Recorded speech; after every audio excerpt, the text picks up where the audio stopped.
Welcome to the movie review of fun by mid night cinema. ఈ సినిమాని అయితే మన తెలుగు యువత ఒకటే లేపడం జరిగింది. సో సినిమా ఎలా ఉందని చెప్పేసి నైటే చూడడం జరిగింది అనమాట. ఈ సినిమా గురించి సింగిల్ వర్డ్లో చెప్పాలంటే ఇట్స్ అ థియేటర్ ఫిలిం.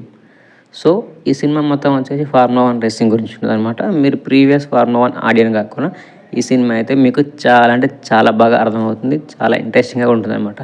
ప్రతి రేస్ జరిగేటప్పుడు మీకైతే అడ్రినల్ రష్ అనేది ఖచ్చితంగా వస్తుంది. సో సినిమాలో కామెడీ కానీ మ్యూజిక్ కానీ చాలా బాగుంటుంది అనమాట. మీరైతే ఈ సినిమాని ఖచ్చితంగా థియేటర్లో చూడండి. మీ చుట్టుపక్కల కనుక ఐమాక్స్ ఉంటే ఖచ్చితంగా దానికి వెళ్ళి చూడండి. ఎందుకంటే ఆ ఎక్స్పీరియన్స్ అయితే వేరే ఉంటుంది అనమాట. So I highly recommend you to watch this movie. And మన మిడ్ నైట్ సినిమా రేటింగ్ వచ్చేసి 8.7 పెట్టిన అనమాట. So it requires your 90% of your time. So give it your time, enjoy. If you like our review, do subscribe to our channel for more this type of reviews.